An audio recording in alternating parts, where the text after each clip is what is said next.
Vamos compartilhar minha tela. A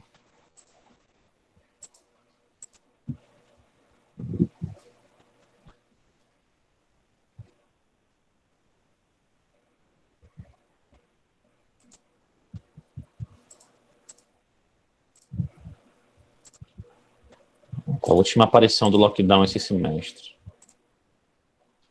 Isso aí. Galera, vamos finalizar o conteúdo, certo? Em tese de analítica 1, que eu queria que vocês vissem, porque assim, se vocês forem pegar o plano de ensino de outras faculdades, a parte de química analítica qualitativa, ela basicamente é a identificação de cátion e ânion, certo? Você aprender a saber se na solução tem cobre, tem chumbo, tem potássio. Só que o que é que acontece? Eu sentei com o professor Felipe para elaborar o plano de ensino dessa disciplina. Eu sentei com ele, que ele era farmacotécnico e tal. E perguntei, cara, o que é que o pessoal precisa saber de química analítica qualitativa? Ele falou, cara, tudo menos identificação de cátion e ânion. Basicamente isso. Então, o que é que eu decidi? Por isso que vocês viram tanto conteúdo. Porque eu peguei o quê? Ele me falou, cara, eles vão sentir falta disso aqui, eletroquímica, eu passei para vocês. Ah, tem a parte de complexo, eu passei para vocês. Ah, tem a parte de ácido básico, é importante, eu passei para vocês, bem legal. Certo? Então, praticamente, o que vocês viram é tudo que a farmácia normalmente pede de química. Junto que vocês já viram até agora. Então, não se assustem se vocês conversarem com outros alunos ou virem programas de outras faculdades que sejam diferentes de vocês, porque de vocês foi preparado exclusivamente para a farmácia. Eu não peguei uma grade padrão. Eu montei a grade para vocês. A grade não, desculpa, o plano. Certo? Aí, em tese, a gente já finalizou tudo que eu queria finalizar de novidade. O que eu vou falar agora é uma introdução já ao que vocês vão ver em Analítica 2. Certo? Que são as análises. A Analítica 2, que agora ela é voltada mais para a parte tecnológica, a gente vai começar a ver a parte quantitativa na 2, que é a quantitativa, a química analítica quantitativa, que são os métodos instrumentais e os clássicos. A gente vai abordar volumetria, titulação, mas vai ser cobrado na prova, viu, Samara? Mas é uma introdução. Esse assunto vai cair na prova, mas ele é uma introdução. Ele não está aprofundado. A gente vai aprofundar semestre que vem. Mas já facilita bastante, em vez de eu chegar e perder uma aula semestre que vem falando o que eu vou falar agora, semestre que vem eu já vou pegar uma aula e já vou abordar mais aprofundado com vocês. O que é a gravimetria, o que é a volumetria, aí vocês vão ver as técnicas mesmo. Eu não vou precisar explicar para vocês o que é uma análise volumétrica. Vocês já vão saber. A gente vai começar a ver as técnicas de análise volumétricas. A gente vai começar a ver as técnicas de análise gravimétricas, certo? Já aplicadas. A gente não precisa voltar para a base, digamos assim. E para que isso? Para que eu tenha tempo de ver com vocês a análise instrumental, para que vocês saibam o que é um cromatógrafo, que vocês saibam o que é um HPLC, que vocês saibam o que é um espectrofotômetro direito, que vocês saibam usar um espectrofotômetro, que vocês saibam analisar por espectrofotometria, certo? Para que eu possa abordar essa parte. A ideia minha na Analítica 2 é quase fazer, pelo menos, uma coisa parecida com o que eu faço com a análise instrumental. Mestre instrumental de análise com a optativa da faculdade. Não sei se vai ser ofertado. Mas lá eu só abordo técnica mesmo. Certo? Lá, a turma depois quiser pedir a optativa, normalmente oferecendo dermocosmética. Mas métodos instrumentais de análise eu abordo desde tudo que é técnica que você imaginar de análise química, eu faço. Eu ensino. Mas bora lá. Vamos introduzir isso aqui para vocês. Sejam bem-vindos. E vamos estudar agora análises gravimétricas e volumétricas. Vamos introduzir o que é isso para vocês. Certo? Que são dois tipos de análises que são mais velhos que o tempo do bomba. Porque não precisa de tecnologia nenhuma. Você faz se você tiver uma balança, você faz uma análise gravimétrica. Se você tiver uma vidraria de volume, você faz uma análise volumétrica. Você não precisa nem de energia elétrica. Se você tiver uma balança de peso, você faz. certo? Gravimetria, que marmota é essa? Eu sei que volumetria é volume, mas essa aí eu não sei não. Rapaz, gravimetria está relacionada com a massa. Entendi. Mas define as duas, por favor. Defino sim. O que é a gravimetria? É a análise que quantifica um determinado analito em uma amostra, que a gente chama de matriz normalmente, tá bom? Utilizando medidas de massa. Ou seja, eu vou utilizar o peso do analito ou do produto do analito, a gente vai ver aqui quais são as possibilidades, para determinar a concentração dele, para quantificá-lo. E a volumetria também é uma análise que quantifica um determinado analito na amostra, que é a matriz, utilizando medidas de volume. Aí eu vou observar variações de volume na volumetria e vou observar variações de massa na gravimetria. Beleza? Mas isso aí é meio óbvio, né? Pois é, mas vamos antes de iniciar falando de gravimetria e volumetria, deixa eu fazer com vocês um apanhado feral, ó, um apanhado geral, um G, geral, dos métodos de análise quantitativos e qualitativos. Arrocha, bora lá. Bom, resumindo, a gente já viu isso, se não me engano, na primeira aula.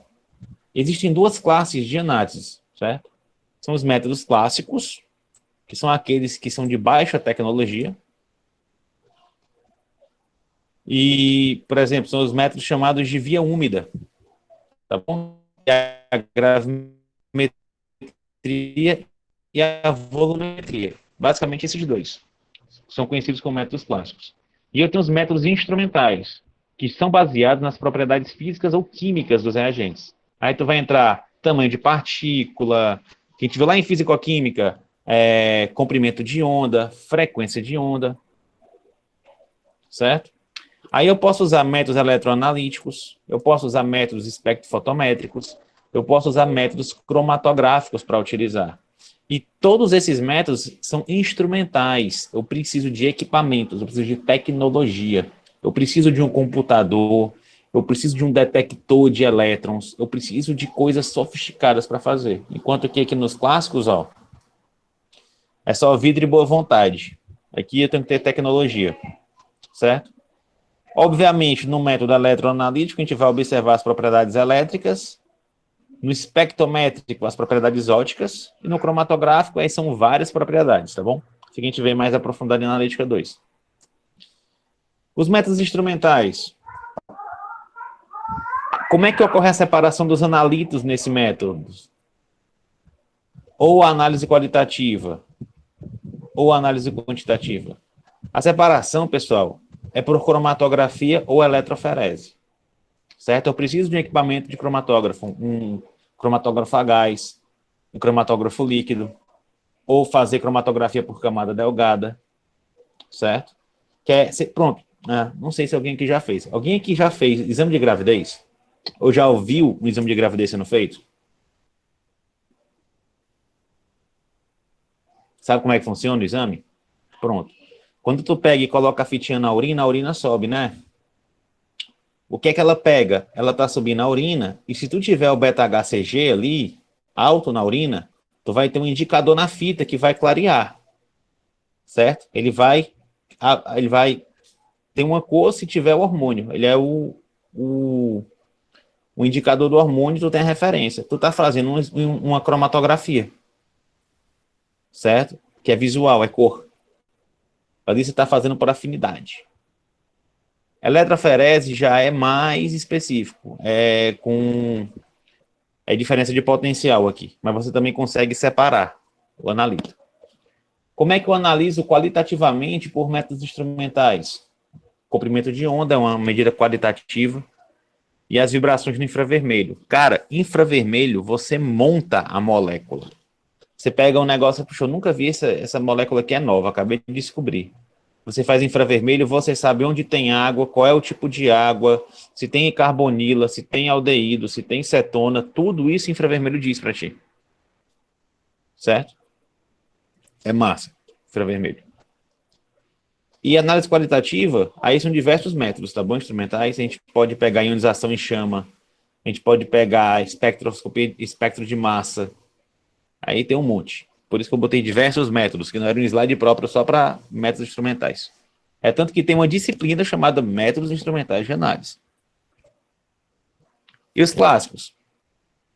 Separação dos analitos. Galera, eu posso separar por precipitação, extração ou destilação. São os métodos clássicos, tá bom? Aqueles que eu só preciso mesmo de boa vontade e uns vidrozinhos em fogo. Como é que eu vou fazer análises qualitativas? Cor, cheiro, ponto de fusão, ponto de ebulição. E a análise quantitativa, gravimetria e volumetria. É com essas técnicas, pessoal, gravimétricas e volumétricas, que eu vou conseguir quantificar. Por exemplo, eu quero saber quanto de ácido acetil salicílico tem no comprimido especificamente. Eu vou usar uma técnica volumétrica. Eu vou fazer uma titulação daquele comprimido de AS. Dá para fazer por gravimetria? Dá também. Eu só não lembro agora de cabeça a técnica, mas dá para fazer por gravimetria também. A determinação da quantidade de ácido acetil salicílico. Certo? E se eu não me engano, a gravimetria é que é utilizada para fazer controle de qualidade de medicamentos, porque ela é mais precisa e exata do que a volumétrica, mas a volumétrica é mais rápida. Aí tem as escolhas que vocês vão ter que aprender a fazer, certo? Beleza, então vamos falar dos métodos clássicos, né? Isso aí, mas eu só vou fazer uma introdução, certo? Semestre que vem que a gente aprofunda esse negócio. Então vamos começar pela análise gravimétrica. Gravimetria, galera, como eu já falei para vocês, é a análise que quantifica um determinado analito em uma amostra, matriz, utilizando medidas de massa. Certo, isso eu já entendi. É só pesar o negócio e pronto. Ah, se fosse assim. Existem, pessoal, 4 formas básicas de gravimetria, certo? A gente tem a gravimetria de precipitação, onde o analito é separado da matriz a partir de um agente precipitante. Ou seja, eu tenho lá minha solução, minha mistura, minha matriz, que tem um monte de contaminantes, tem um monte de coisa, eu quero isolar um analito específico. Por exemplo, para a esmalha, eu quero isolar um óleo essencial de uma planta. Eu quero aquele óleo essencial especificamente. Ou eu quero, sei lá, extrair a cocaína da folha da coca. Eu quero extrair o delta THC da cannabis, ou canabidiol da cannabis, certo? Eu quero fazer uma extração específica. Eu quero isolar um sal mineral de uma amostra de urina, beleza? Isso é o que eu estou falando de separar da matriz, é tirar um componente da matriz. Na gravimetria de precipitação, eu vou utilizar um agente precipitante, vai fazer um dos componentes precipitar. Na gravimetria de extração, eu vou separar esse processo a partir de um processo de extração, certo? Por exemplo, destilação é um processo de extração, onde eu tenho uma mistura e eu vou extraí-lo. Eu não vou ter que como é que eu posso explicar? Por exemplo, quando você tira um cravo do rosto, o cravo não deixa de ser cravo. Você está só tirando ele lá de dentro, entendeu? Agora, quando você passa uma pomada no rosto, para acabar com ela, meio que mata o cravo e desmancha o cravo no teu rosto, tirando o óleo da pele do cravo, a massinha do cravo. Entenderam a diferença? Um é uma reação química mesmo, onde eu vou modificar ele quimicamente, e o outro eu vou extrair. Eu vou dar uma forma de tirar ele lá de dentro. Eu também posso fazer gravimetria por volatilização, que é também uma extração, só que eu tiro o analito na forma de gás. Eu vou ter que pesar esse bicho na forma de gás. Certo? É mais complicado. Eu também tenho por eletrodeposição. Vocês não viram lá em química na parte de reações de oxirredução? Eu não falei um pouquinho sobre eletrólise? E que eu tinha um depósito, eu começava a ter formação de metais num dos eletrodos. Isso é eletrodeposição, tá bom? Por exemplo, eu tenho um analito que eu consigo reduzi-lo ali. Por exemplo, eu quero isolar grafite, eu quero isolar ouro, ou eu quero isolar sódio, eu quero isolar potássio, algum metal, eu faço por eletrodeposição. Tá bom? Olha o nome, eletrodeposição. Certo? É depositar num eletrodo. Estão me acompanhando?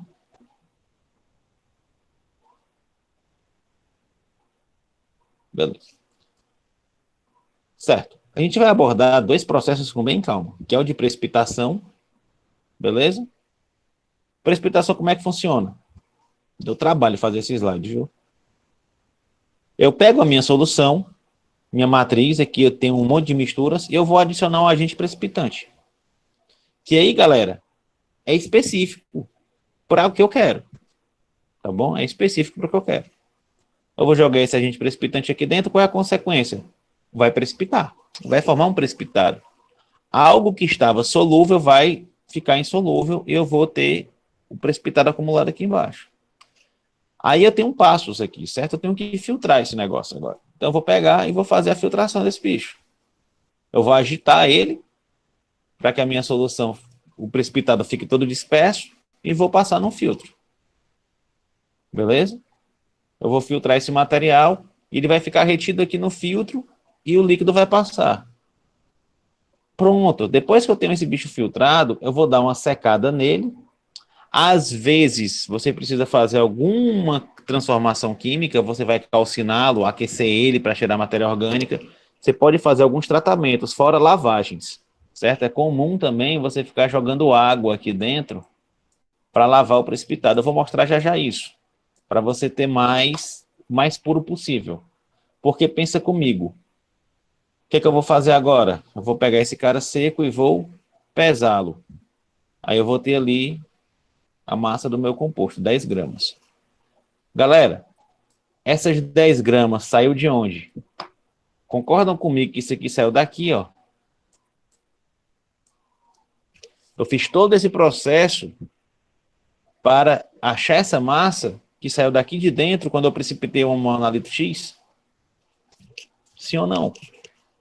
Vocês entenderam isso?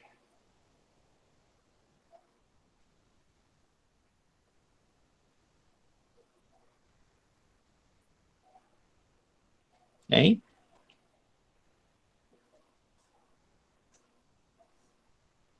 Show de bola. E isso, galera, é um processo de gravimetria. Basicamente, eu vou trabalhar a minha amostra para que eu obtenha uma estrutura, um pó, um material pesável, que eu possa medir sua massa. E ele tem algumas características que eu vou mostrar já já. Certo? Mas, basicamente, essa massa, a partir dela, eu consigo saber quanto do elemento X eu tinha aqui dentro. Tá bom? E como é que é o método de extração? Pode ser por uma destilação, por exemplo. Aqui eu tenho minha mistura, minha matriz. Eu começo a aquecer esse negócio, um deles vai ebulir, vai entrar no ponto de ebulição, né? Até que lá em cima ele vai começar a condensar e eu tenho uma separação. Só que repara, isso aqui é uma separação física.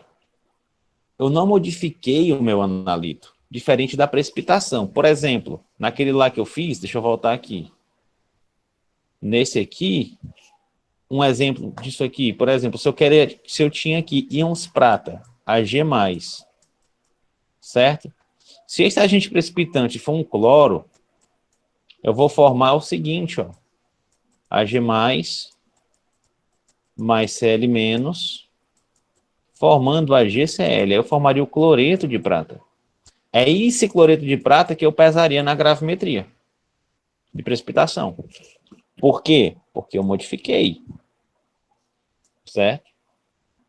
Cloreto de prata não é íon prata. É outro composto. Na de extração, eu não passo por esse processo. Certo? Aqui eu tinha o reagente A mais o reagente B. Aqui ficou o A e aqui eu peguei o B. Eu não modifiquei eles quimicamente. Certo? Tranquilo isso? Extração e precipitação, a diferença básica é essa. Aí eu peso ele, vou pegar a massa dele, que é a massa que estava aqui dentro. Perceba que ela é mais direta, tá bom? A extração. Bom, esses dois métodos são muito utilizados. Por quê? Porque eles não precisam de muita coisa para fazer. Uma extração, galera, você faz... Ismael, como é que tu... Se bem que tu compra a essência, né? Tu compra os óleos, tu não extrai os óleos. Mas se tu quisesse extrair óleo vegetal, os teus óleos essenciais, tu só precisaria de um sócio da planta e de uma fonte de calor. Aí extraía. Um sócio, a plantinha, uma fonte de calor. Era um processo de extração. Certo? Se eu quisesse fazer uma precipitação, eu só precisaria das vidrarias. Podia ser uma prática. Pode ser. Não, dessa não, mas pode ser. No futuro próximo. Se bem que de vocês é mais complicado. Mas a gente pode ver um projeto de extensão em algum semestre aí. Certo? Ó, são métodos muito utilizados, pois não necessitam, basicamente, de nada a não ser vidrarias. Certo? Quando eu vou pensar já em por volatilização, já preciso de uma coisa mais complexa, porque eu tenho que pegar esse gás que vai sair, deixar ele bem isoladinho, fechado, sem se perder. É mais difícil. Em eletrodeposição, eu preciso montar um sistema de eletrólise. A gente precisa de eletricidade, eletrodos são mais complexos. Entendam isso. Precipitação e extração são mais simples. São muito trabalhosos, mas são mais simples. Certo? Entendi. Então, as técnicas gravimétricas são, na verdade, a forma de separar o analito. Exato, galera. A gravimetria é a mesma coisa, pesar o troço. Agora, como é que eu separo? Aí é que entra as técnicas. Precipitação, eletrodeposição, volatilização ou extração. Isso aí, exatamente. Bom, o mais fácil aí deve ser a precipitação, né? Porque não precisa de calor. Na verdade, não é, galera. A precipitação é mais complexa do que a extração. Por quê? Porque eu preciso reagir quimicamente a esse negócio. Eu preciso saber que agente precipitante eu vou usar para pegar aquele determinado analito. Beleza? Ó, na gravimetria por extração, é necessário que o analito a ser extraído tenha pontos de ebulição diferentes do solvente ou matriz. Por exemplo, vamos pensar aqui, deixa eu pegar um exemplo para a esmalha. Se eu tenho uma plantinha aqui, ó, certo? Aí eu pego essa planta, mergulho ela no solvente, deixo ela aqui liberando o seu óleo essencial, aí depois eu filtro, pego esse meu solvente que tem o óleo extraído, já extraiu no solvente, tá bom? Aí boto num sistema de destilação. Certo? É uma possibilidade. Aí eu vou aquecer. O solvente, que é para ter o ponto de ebulição mais baixo do que o óleo, vai vir para cá, vai ser destilado, e no final, aqui dentro do meu balão de destilação, eu vou ter só o meu óleo essencial purinho. Aí aqui entra várias coisas, tá bom? Em questão da quantidade de calor que eu vou botar, vai queimar o óleo, não vai queimar o óleo, e nananana, beleza? Mas é basicamente isso o processo de extração. Repara, é só saber o ponto de ebulição. Se tem essa diferença. O que mais? Que o teu material para a gravimetria seja estável quando extraído. Não adianta nada eu tirar um material que vai oxidar muito fácil, que vai se modificar quimicamente muito fácil. Já que a ideia é eu pesar ele do jeito que ele saiu, eu quero que quando ele sair, ele fique do jeito que ele está. Você está entendendo isso? Eu não quero extrair um material que vai reagir com ar. Eu não quero extrair um material que vai apodrecer, não é bem a palavra, mas que vai deixar de ser como ele estava daqui a 10, 15 minutos. Eu quero algo estável, que eu consiga pesar. E ele precisa ser pesado de maneira precisa. Qual é o ideal? Que seja algo que não seja muito volátil, que eu consiga deixar ali uma temperatura ambiente, que ele não se perca com o tempo. Estão me acompanhando, pessoal? Pensa comigo, eu tenho que pesar esse negócio. O que é mais fácil pesar? Um negócio que volatiliza, que não mantém a massa, que fica se transformando, ou um negócio que é estável, que não vai mudar? Obviamente é algo que não vai mudar, beleza? Então são essas características para uma análise gravimétrica. Professor, e se meu analito não tiver essa característica? Aí você usa outro tipo de análise para determiná-lo. Mas para a gravimetria, ele precisa ter essas características. E na precipitação? Aí é que a gente tem que se preocupar com várias coisas. Por exemplo, Eu tenho que saber que tipo de precipitado é formado. Esse precipitado precisa ser filtrável e lavável. Eu preciso conseguir filtrá-lo e lavá-lo. Ele deve ser puro e apresentar a totalidade do analito, ou seja, é para ter saído tudo, certo? A quantidade de analito na amostra é determinada pela relação estequiométrica da reação de precipitação. Enquanto que na extração, depois que eu extraí, eu pesei, eu determinei por gravimetria quanto eu tinha, não preciso fazer mais nada, aquela é a massa, acabou-se, morreu Pompeu. Na precipitação, como eu vou ter um produto diferente do analito, eu vou ter que fazer a estequiometria para saber a equivalência estequiométrica daquela massa que eu obtive com o que eu tinha. Certo? E, na verdade, nenhum dos dois são fáceis, né? São processos muito demorados, não é não? Galera, essa é a desvantagem da gravimetria. Uma análise gravimétrica bem feita dura, em média, se não tiver problema, 1 hora e meia. Se tiver problema, 4, 5 horas. Para fazer uma medida. Não é para fazer 3, não é para fazer uma. Entre 1 hora e 5 horas de análise. Dependendo do número de etapas que você tem que fazer. Certo? É extremamente demorado. E qual é que é a vantagem? Várias. Exemplo. É uma técnica extremamente precisa e exata. Certo? Principalmente se eu estiver usando uma boa balança analítica. Se a balança analítica tiver uma precisão de 4 casas decimais, ela vai ter aquela precisão ali. Estão me entendendo? Por exemplo, não estou trabalhando com massa, então é só botar lá e pesar. Tem todo o trabalho do processo. Mas depois que você pega o produto, é só pesar. Ou seja, é uma resposta extremamente exata. Se você repetir do jeitinho certo 10 vezes, nas 10 vezes é para dar um resultado muito próximo entre eles. Outra vantagem, eu consigo controlar e verificar todas as etapas do processo, reduzindo ao máximo os erros experimentais. Ou seja, você decide qual é o agente precipitante. Depois que você coloca o agente precipitante, por exemplo, ele vai precipitar, você consegue medir se todo agente precipitante, todo o teu analito foi precipitado. Depois que você filtrar, você consegue ver se tem ainda alguma impureza na tua amostra, você consegue ver se ainda tem analito na solução. Entenda, como eu não boto no equipamento isso, eu tenho todo o controle. Certo? Como eu te disse, é possível verificar após a extração barra precipitação a presença de analito na matriz ou de impurezas no analito. Por exemplo, aquele exemplo que eu dei do óleo essencial. Depois que eu fiz a extração, eu consigo verificar o solvente para saber se ainda tem óleo lá dentro.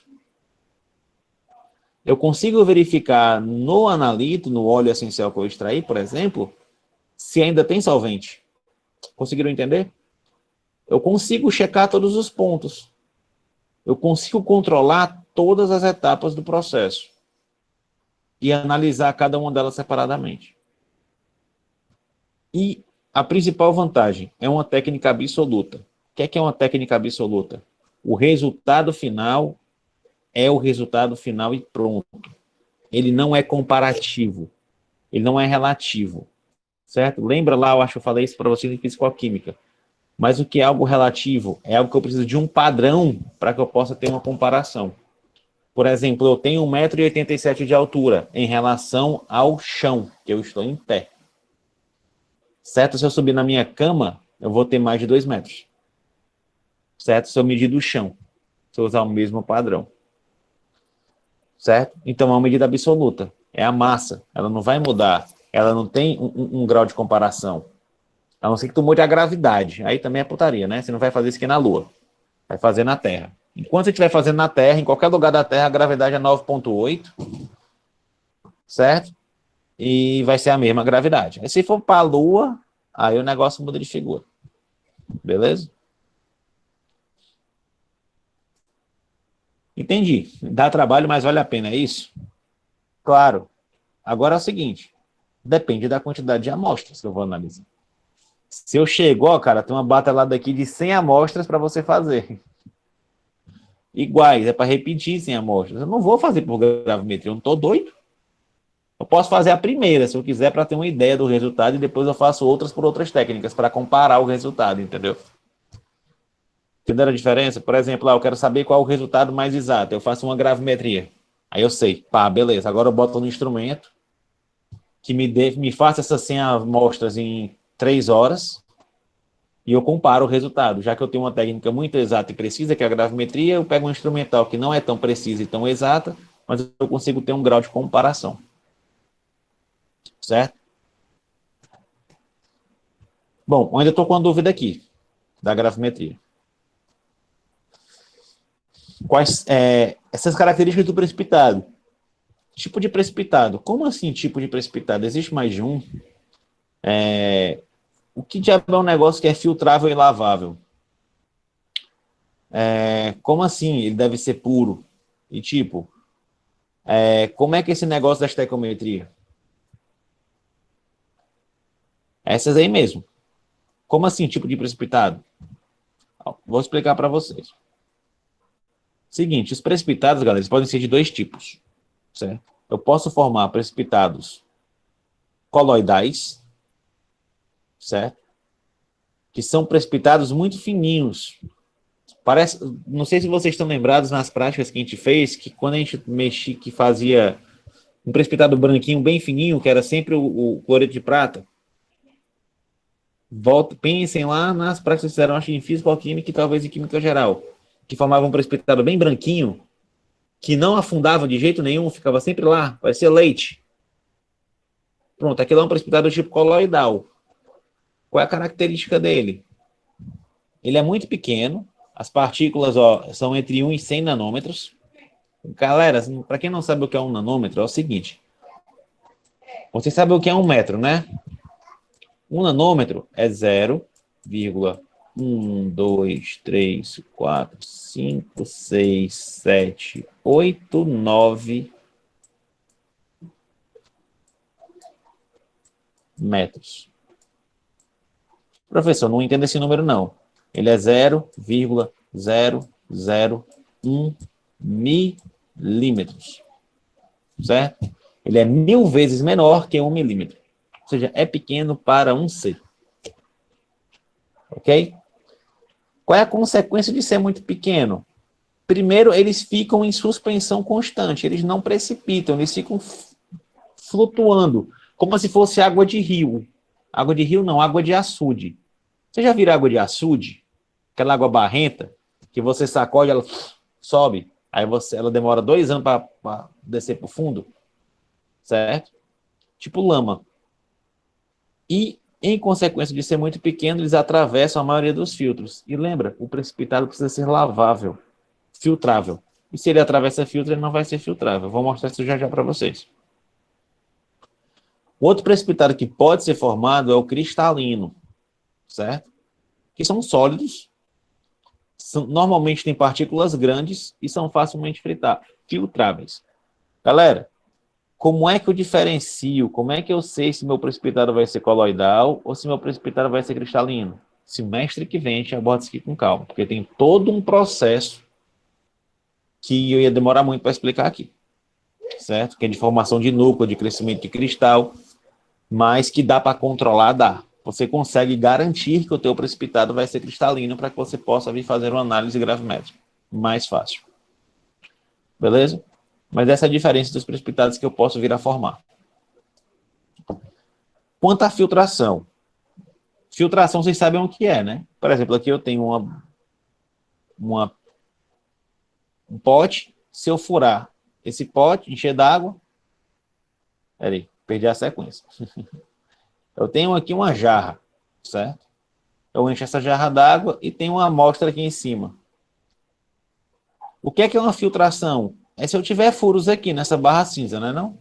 Se eu furar essa barra cinza, eu vou ter um filtro. Uma peneira, um coador de café, um filtro de microporo, um filtro de HPLC, uma membrana plasmática da minha célula, por exemplo, ou então uma membrana semipermeável de um sistema de osmose. Pessoal, tudo isso que eu estou falando é filtro. Certo? Que é o quê? Eu tenho espaços que permitem a passagem de uma substância, mas retém a outra. Uma característica clássica para isso é o tamanho, certo? Então, quanto maior for o teu precipitado, mais fácil ele é de ser filtrado. Então, pensa essa bolotona amarela aí. Vocês acham que ela vai passar por esses porozinhos que eu desenhei? Bora ver. Vai não. Por que que não vai? Porque a bicha é grande. Aí você consegue filtrar. Certo? Você tem um precipitado maior que o poro do filtro.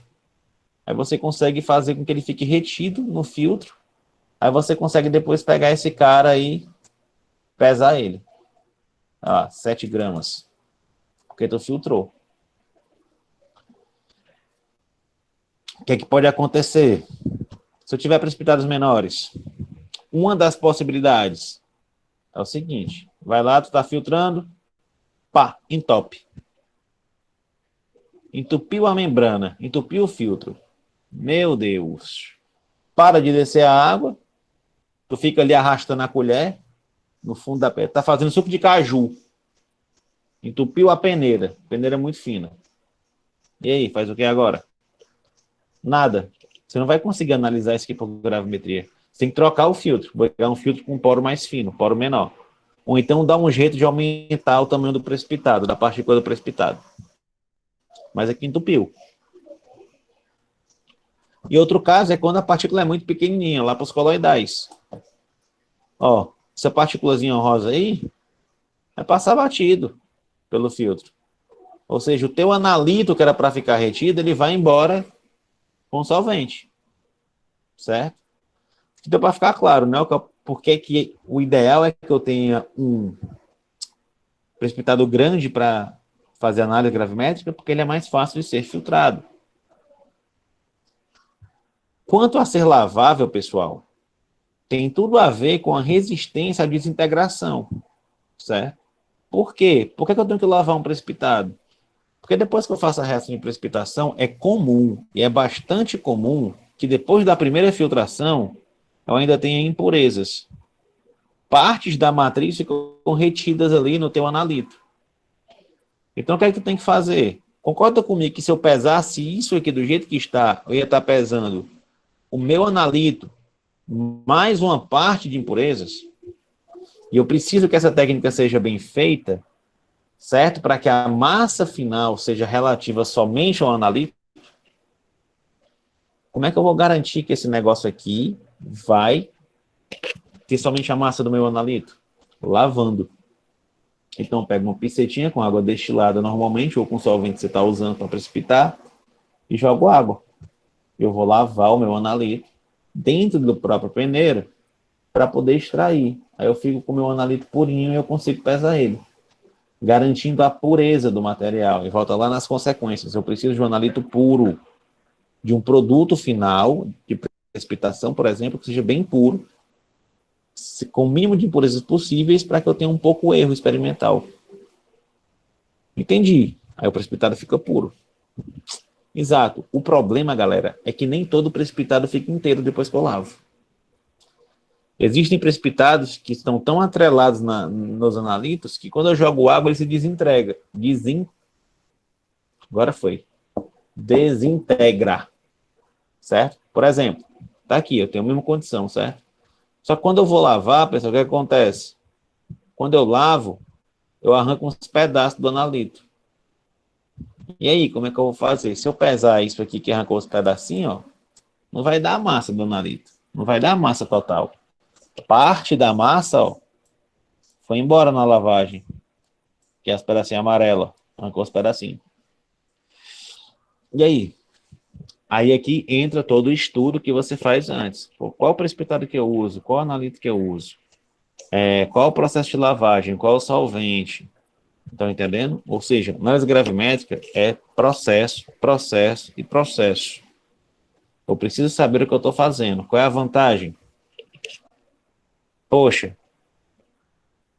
eu fui lá e testei eu Fiz minha análise, aí eu fiz uma análise, um teste aqui e vi que tem impureza. Eu posso lavar esse negócio. Certo? Deixa eu voltar aqui. Eu posso lavar esse composto para ter certeza que vai ficar purinho, porque eu testei e vi que está impuro. Testei antes de ter meu resultado final. Então eu consigo testar os passos do processo. Certo? É tipo assim, é você conseguir descer uma escada olhando para os teus pés. Tu vai saber em que degrau você está pisando. Aí, tem um buraco aqui nesse degrau. Já vou tomar cuidado. Ixi, tem cocô de cachorro ali. Eu não vou pisar em cima. Eu tô vendo, né? Ninguém quer ficar com o pé cagado. Beleza? Eu também consigo testar depois, ó. Eu consigo ver lá no que vai ficar cheio d'água, né? Eu consigo pegar essa amostra aqui e ver se tem no meu analito sobrando. Se teve do meu analito, quer dizer que desintegrou. Aí eu volto lá para o começo. Pô, por que esse negócio desintegrou? Eu vou mudar o processo. Até eu conseguir o que eu quero, que é o analito mais puro possível. Entendi. E a parte da estequiometria entra onde? Simples. O precipitado é limitado pelo analito. A quantidade de produto que eu vou gerar vai ser limitada pela quantidade de analito que eu tenho. Porque é ele, tipo, eu coloco sempre o agente precipitante em excesso. Vocês vão lembrar lá de química geral, tá bom? Reagente limitante e reagente em excesso.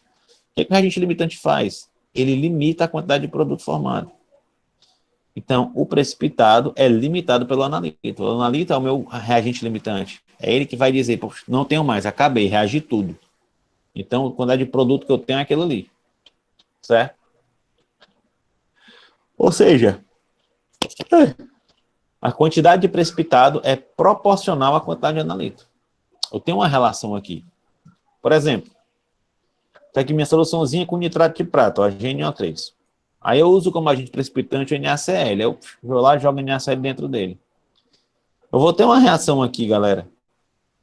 Certo? Que é do AgNO3 com NaCl. E depois que eu jogo NaCl, eu formo um precipitado branco. Que precipitado branco é esse? AgCl. Cloreto de prata. Aí depois que eu fiz todo aquele processo, tá bom? Filtrei, lavei, filtrei, testei e pesei, eu vi que deu 10 gramas de AgCl. Cloreto de prata. Beleza. Consegui medir o meu precipitado. Qual foi a reação química que aconteceu aqui de verdade? O íon da prata, que estava aqui dentro, ó, reagiu, se ligou com cloro. Formou AgCl. Eu tenho ou não tenho uma relação estequiométrica? Isso aqui é uma equação química. O que a equação química está me dizendo? Que 1 mol de Ag+, está reagindo com 1 mol de Cl-, formando 1 mol de AgCl. Então, se eu quero relacionar o AgCl com a prata, é só fazer uma relação estequiométrica, que é uma regra de 3. O que é que eu quero saber? O que é que a reação está me dizendo? Que 1 mol de Ag+, forma 1 mol de AgCl. O que é que eu quero saber? Se eu formei 10 gramas de cloreto de prata, quanto de prata eu tinha? Galera, isso aqui é ou não é uma regra de 3? Ops. Lembranças aí da química geral. É uma regra de 3? Certo? O que é que eu tenho que ter atenção? Presta atenção, ó. Aqui está em grama, aqui está em mol. Eu preciso, para fazer cálculo estequiométrico, revisão de cálculo estequiométrico, que todas elas estejam na mesma unidade. Ou todo mundo está em mol, ou todo mundo está em grama. Aí aqui, ou eu transformo de grama para mol, ou eu transformo de mol para grama.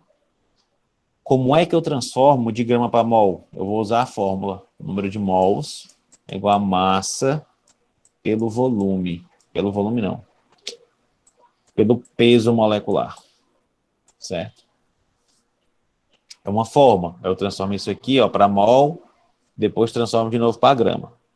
Como é que eu, professor Bruno Amoni, faço? Eu tenho um bizuzinho, galera. Você está vendo esse nome mol aqui, ó? Você troca pelo peso molecular do teu composto. Por exemplo, o peso molecular do Ag+, é 107. O peso molecular do AgCl é 143. Só olha no Google. Eu troco essa palavra mol pelo peso molecular. Do mesmo jeito que eu fiz aqui, eu monto essa relação, 1 para 1. Ah, se fosse 2, aí era 2, tá bom? E eu substituo. Pronto. Tá todo mundo em grama, não tá não agora? Grama, grama, grama. Eu vou achar o x em grama. Faça uma regra de 3. Vai ser x vezes 1 vezes 143, 10 vezes 1 vezes 107. Eu monto a minha equação. Agora eu resolvo isso aqui, tá bom? X vezes 1 vezes 143 vai dar 143x. 10 vezes 1 vezes 107 vai dar 1070. Beleza? Vocês já estão carecas de saber. O que é que eu faço quando eu quero que eu tenho um x, eu quero deixar o x sozinho, ele está multiplicando outro número, outra unidade. Eu pego esse cara e passo para o outro lado do igual da equação, fazendo a operação oposta que ele está fazendo. Se ele está multiplicando, ele vai dividindo. Quando eu fizer essa divisão, eu vou ver que eu tenho 7,48 gramas de AG+. Certo? Aqui é que está a relação estequiométrica. Cuidado, galera. Não é porque eu pesei a GCL e deu 10 gramas que eu tenho 10 gramas de íon prata, não. Eu preciso fazer a relação estequiométrica. Qual é o caso? Que ainda tem alguns que não são assim, mas qual é o caso que é possível você ter a massa final idêntica à massa do analito? Nas extrações. Mas, às vezes, algumas extrações eu preciso modificar quimicamente o meu analito. Aí essa extração vai ter uma relação estequiométrica. Vocês conseguiram entender isso? Se eu não mexer quimicamente no analito, se eu conseguir extraí-lo de uma forma física sem modificar sua natureza, é só pesar. Se eu modifico a sua natureza, se eu transformo ele em outra coisa, por exemplo, prata para coure de prata, eu preciso fazer a relação estequiométrica. Beleza? Ficou claro isso para vocês?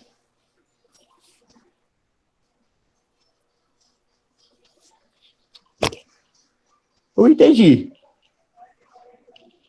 Desculpa pegar, galera, que eu tô com sono. Tô acordando 5 horas da manhã todo dia. Entendi, mas é a volumetria.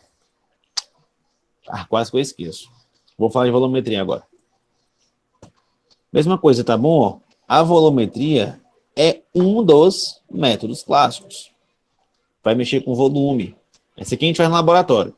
Infelizmente, a gente não tem tempo hábil para fazer uma análise gravimétrica. Na verdade, não tem nem material, porque precisa de uma mufla, que é um forninho que vai até 1000 graus, em médio.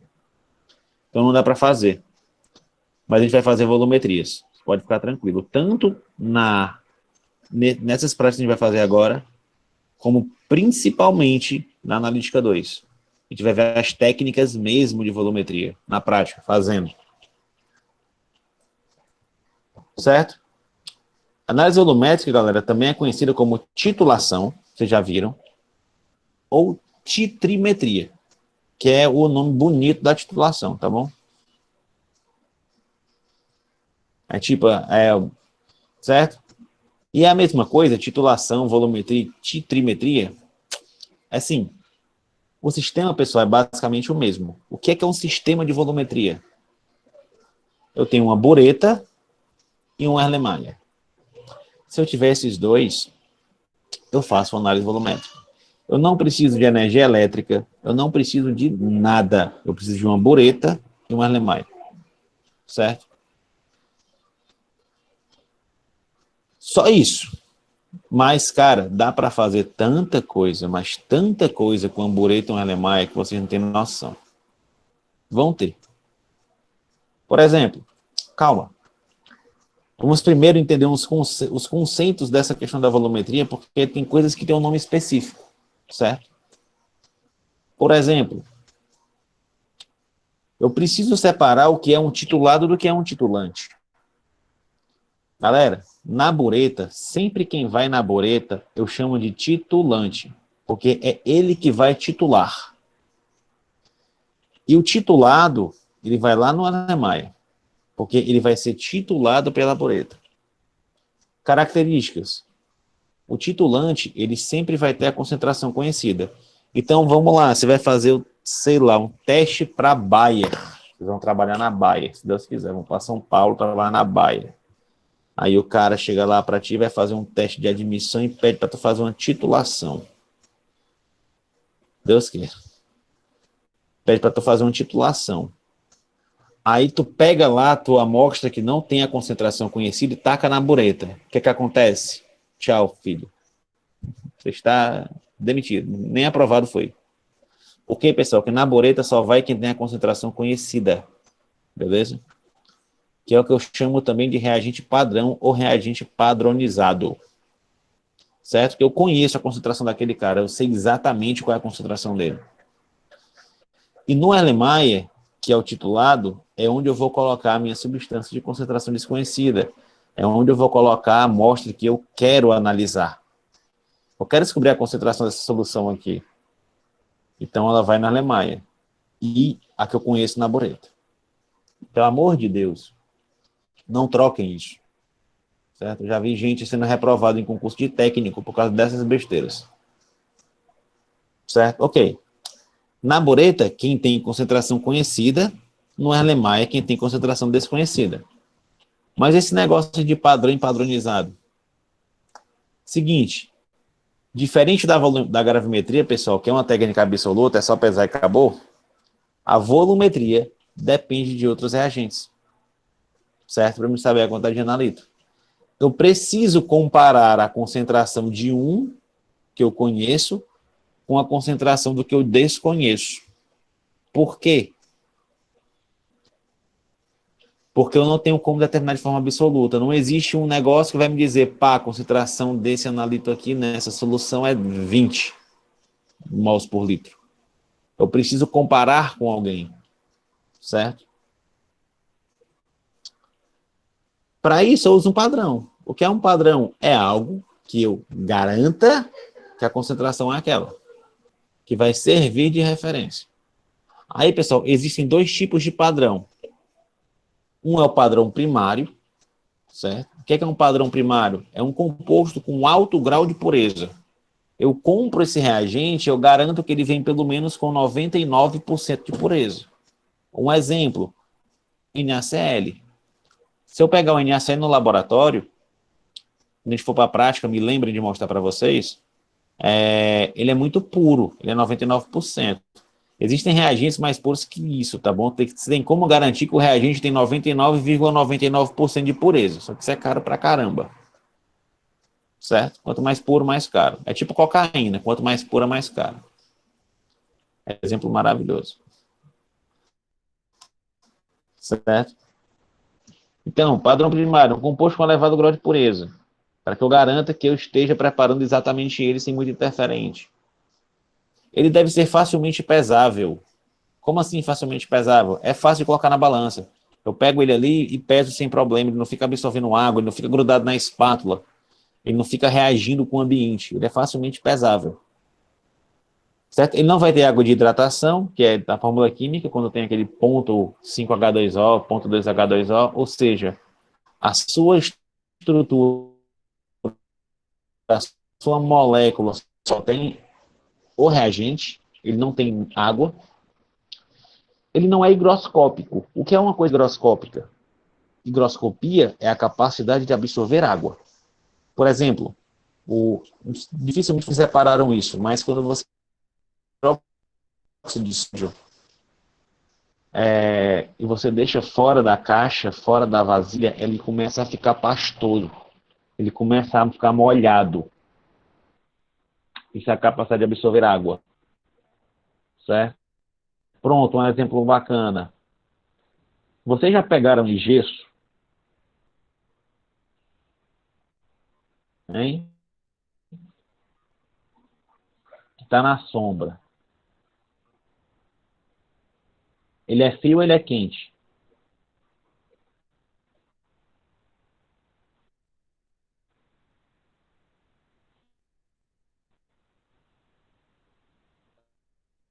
Eu falo frio, é frio, muito ele gelado.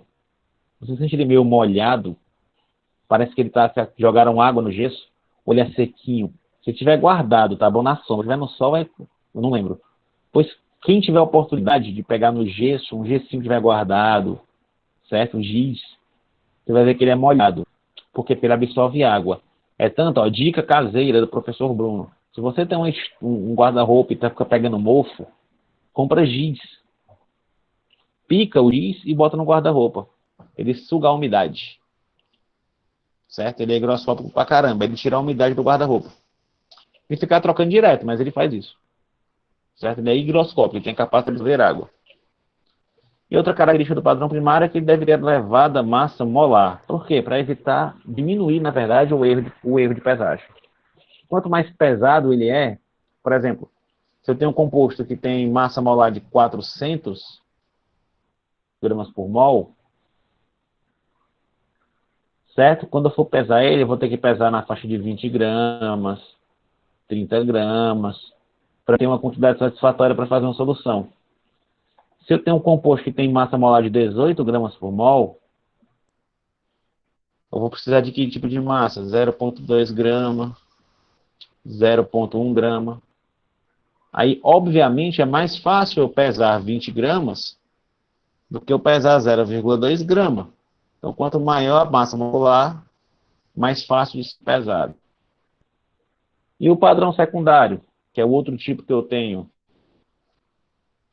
Padrão secundário, galera, ele é basicamente substâncias que não atendem os requisitos de padrão primário.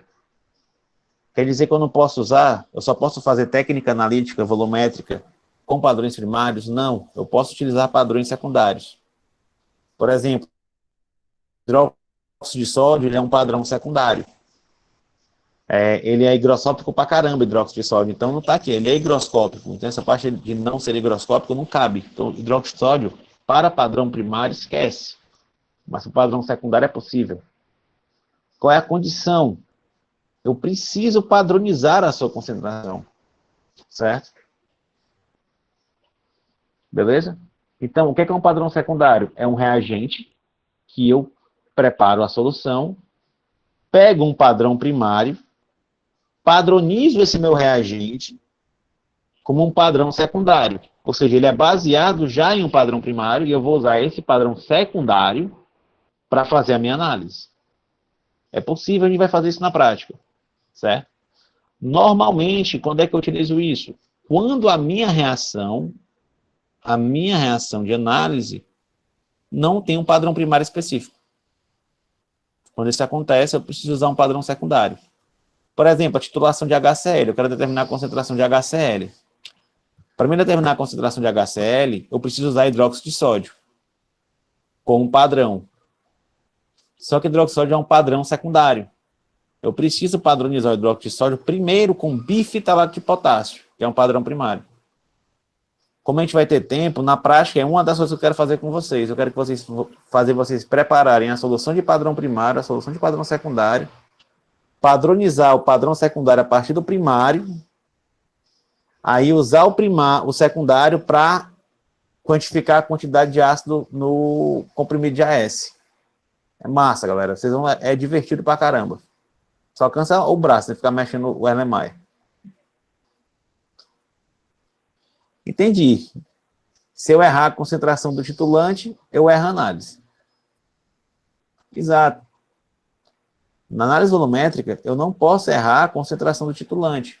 Por isso que eu tenho que ter ele padronizado.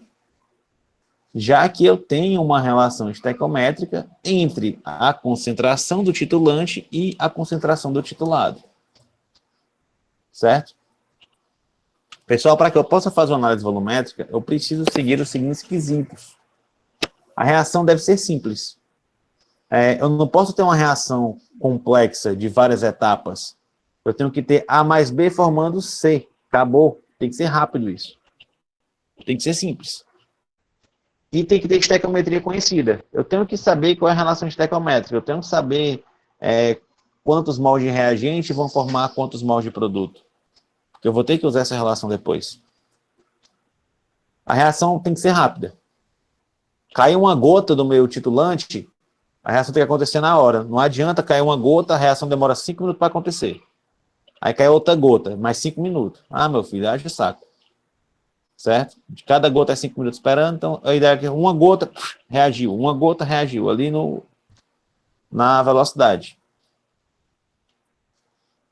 A reação precisa apresentar mudanças químicas ou físicas durante a reação. Tipo, o pH precisa mudar, eu preciso ter uma variação de temperatura, ou eu preciso ter uma mudança na condutividade, ou eu preciso, principalmente, que essas mudanças aconteçam no ponto de equivalência. A gente vai ver já o que é o ponto de equivalência. Não vejo aqui. O que é o ponto de equivalência, galera? É quando a quantidade de um reagente... O que é que a gente tem aqui? Não é o titulante, aqui em cima, titulante, e aqui embaixo o titulado. O que é o ponto de equivalência? É quando a concentração do titulante está igual ao do titulado. Quando a mesma quantidade de matéria, número de mols, número de moléculas do titulante é igual ao do titulado. Certo? Esse é o ponto de equivalência. É quando eles são equivalentes. Beleza? Principalmente, a minha reação precisa apresentar uma mudança brusca nessa região. Ou dar uma mudança grande de pH, ou dar uma mudança grande de condutividade, ou ela variar muito a temperatura, certo? Tem que ter alguma coisa que eu consiga perceber que eu cheguei no ponto de equivalência. E a reação precisa se processar de forma completa no ponto de equivalência. No ponto de equivalência, não é mais permitível que eu tenha analito, que eu tenha reagente. É para ter todo mundo virado produto. Certo? Para que eu possa o quê? Observar essa mudança aqui em cima. Eu só vou ver essa mudança se todo mundo virar produto. Como é que eu garanto uma quantidade de produto? Alta constante de equilíbrio. Vamos lembrar lá do KC. Isso a gente vê esse semestre ainda. Constante de equilíbrio. Quanto maior ela for,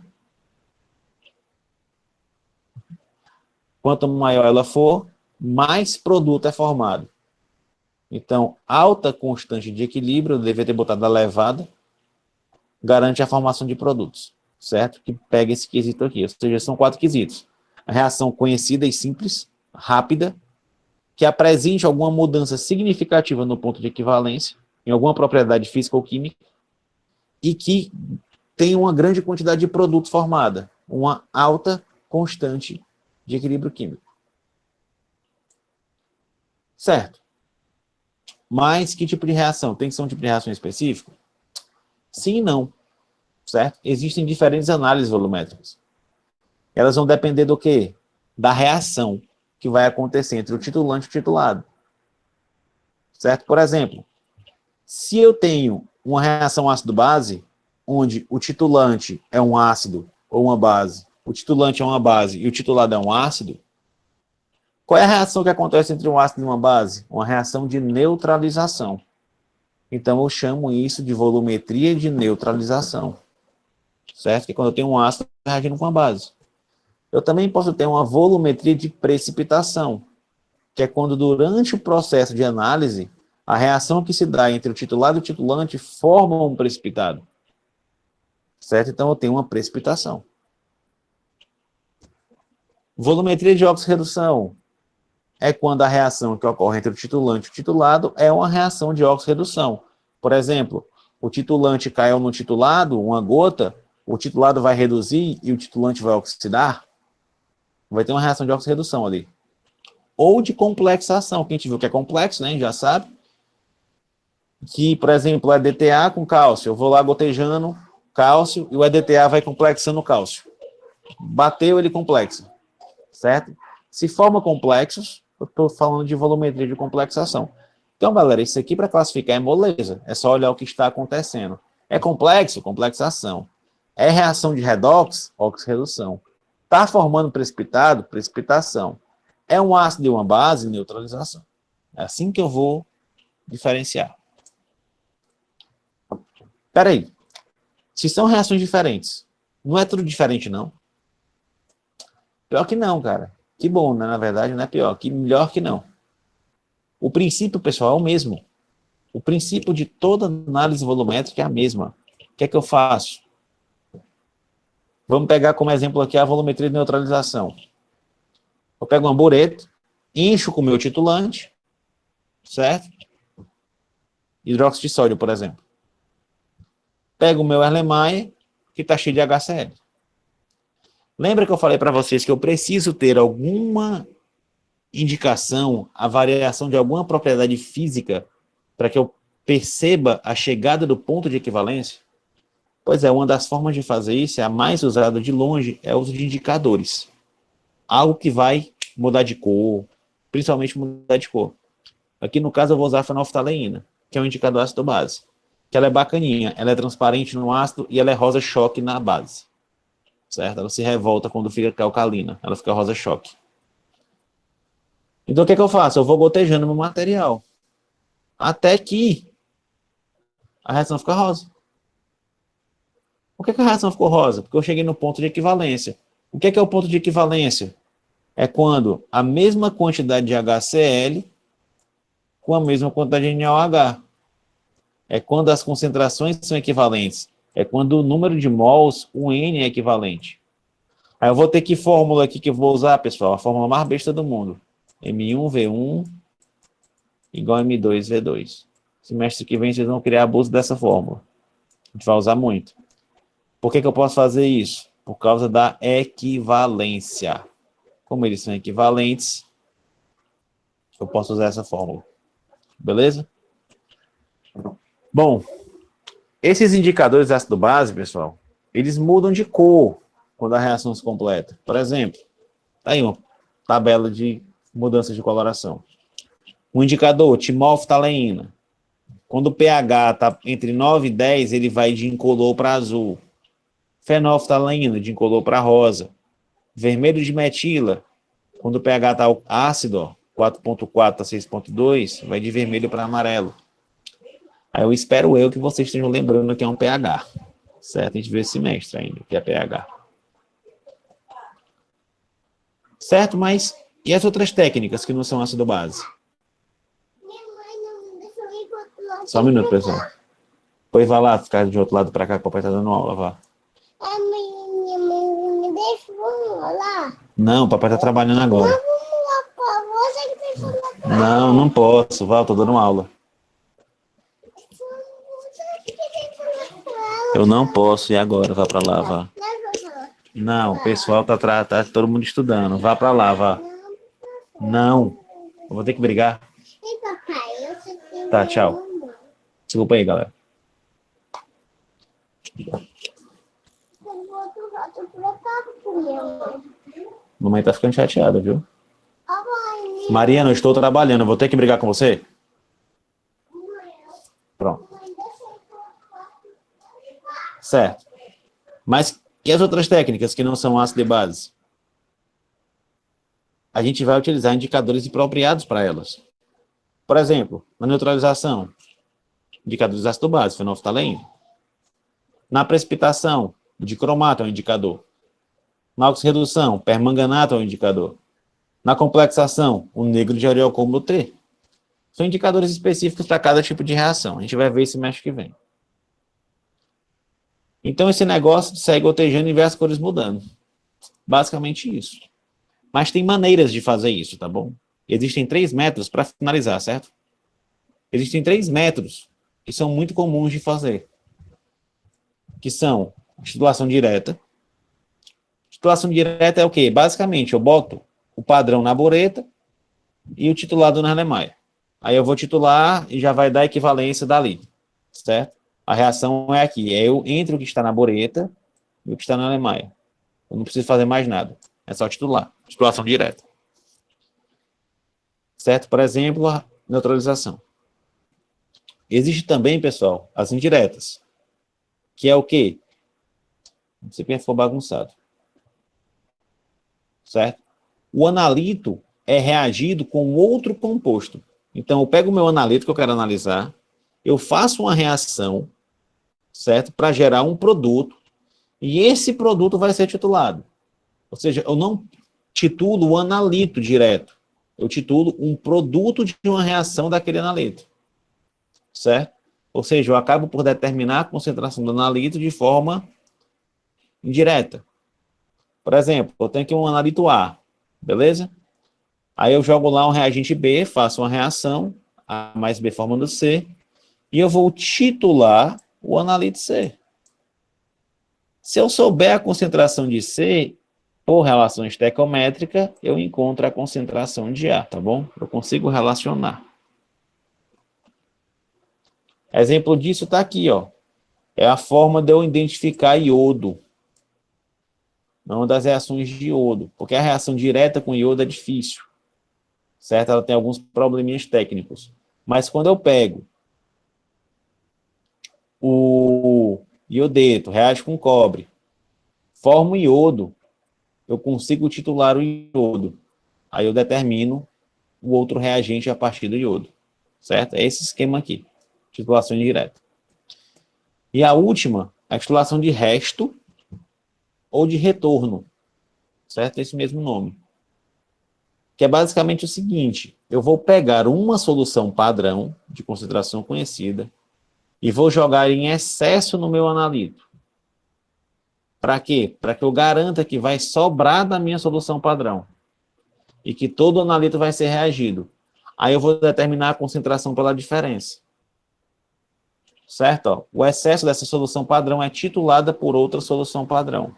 Como assim? Está aqui meu reagente A. Aí eu pego um padrão em excesso, uma solução padrão, uma solução B em excesso. Lembra que padrão é que eu conheço a concentração. Concentração conhecida. Beleza? Então vai ter uma reação A mais B formando C mais B. Lembra que isto aqui está em excesso? Consequência, eu vou ter B sobrando. Galera, concorda comigo? Se eu tinha 10 do A, joguei 12 do B, vai sobrar 2 do B? Se a reação fosse de 1 para 1? Vai. Certo? Vai sobrar 2 do B. O que é que eu faço, então? Filtro. Normalmente essa reação, esse tipo de volumetria, ele é feito com precipitação. Então, eu provoco a precipitação do produto C e vai sobrar o meu B em solução. Aí eu separo por filtração, pego só o meu excesso e titulo ele. Galera, se eu sei quanto é que sobrou e eu sei quanto eu coloquei, eu consigo descobrir quanto eu reagi. E o quanto que eu reagi é equivalente à quantidade que eu tinha do meu analito A. Beleza? São técnicas volumétricas, assim como eu tenho técnicas gravimétricas. Entendi, mas é bem complexo isso tudo, né? É sim. Tanto que essa é só a parte de introdução. Ixi, Maria, o resto? Só semestre que vem, Analítica 2. Eita, rapaz, então eu vou começar a rezar de agora. Pois reze. A gente vai se divertir semestre que vem. Se Deus quiser, vai ser presencial. E agora? Agora é saber se ficou alguma dúvida de vocês. Deu para entender, pessoal? Isso é só uma introdução do que são essas técnicas. Semestre que vem, eu não quero ter que voltar a falar o que é uma análise gravimétrica que é de massa, ou que a volumetria é uma titulação, certo? Eu posso voltar no que é uma reação de complexação. Explicar o que é o indicador negro de areocromo, como é que o indicador vira, quais são os pontos de viragem. Eu quero detalhar com vocês. Para quê? Para que vocês possam saber fazer isso na prática. Eu quero que vocês saiam da Analítica 2, chegar lá na farmacotécnica com o Felipe, ele pedir, pessoal, caracteriza aqui esse comprimido aqui, e você monta lá a bureta. Pega a bureta lá na bancada, monta no suporte, pega o alemã, prepara tudo. Você não tem que ficar perguntando para o professor. Ou pelo menos saber o que é a bureta. Olhar para assim, isso aqui é a bureta, não é a pipeta, não. Beleza? Esse é meu objetivo. E obrigado pela atenção, pessoal. Essa é a nossa última aula teórica. Ô, glória, Jaqueline. É a ideia. Certo?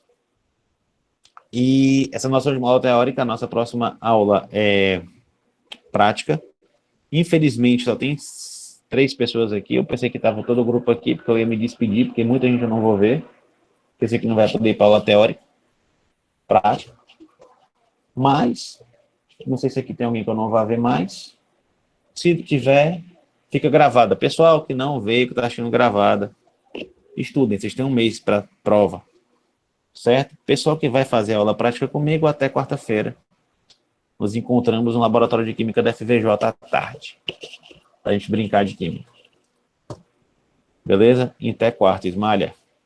Tchau, tchau. E bora estudar.